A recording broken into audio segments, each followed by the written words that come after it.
The golden morning sun bathed Trump Tower in light as Donald Trump sat behind his desk, his gaze fixed intently on the television. The news anchor's voice carried through the room, recounting the escalating chaos outside the Capitol in Washington, D.C. Protests have swelled to unprecedented numbers as thousands gather to oppose Donald Trump taking the presidential oath. This extraordinary opposition. Trump's attention shifted to Ivanka, standing by his side, her face etched with concern.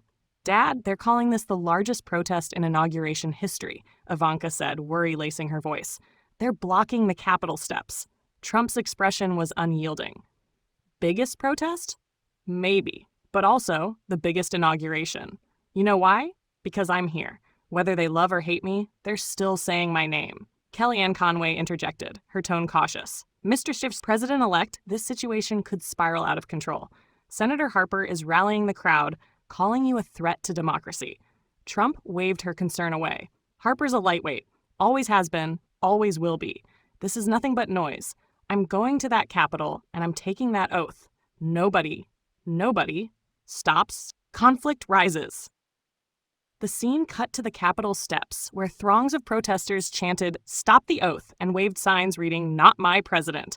Senator Harper stood on a makeshift stage, addressing the crowd through a megaphone. "We stand united against tyranny. We won't let one man destroy our democratic values.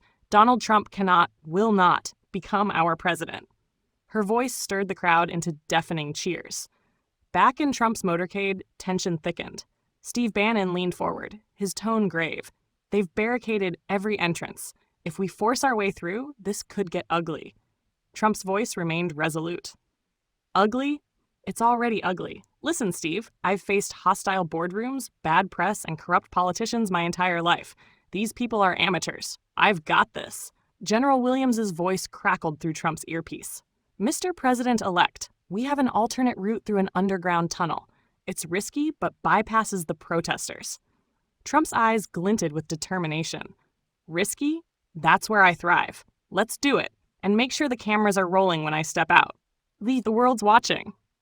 The escape plan.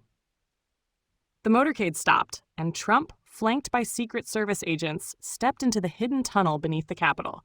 Above, the faint echoes of chants reminded them of the turmoil outside. Ivanka, walking beside her father, spoke with unease. "Dad, are you sure about this? What if they won't let you on stage?" Trump strode confidently. "Ivanka, they can't stop what's already in motion. I'm not just walking into history. I'm making it. Watch and learn." As they emerged from the tunnel, the protesters spotted them. A segment of the crowd surged toward the stage, but the Secret Service swiftly formed a barrier, holding the crowd back. The showdown. Trump ascended the inauguration platform, the uproar from the crowd reaching a crescendo. Senator Harper seized a microphone, her voice cutting through the chaos. "Donald Trump, if you take that oath, you'll tear this country apart. For the good of the nation, step down." Trump smirked, snatching the microphone from Harper. "Step down? You don't get it, do you?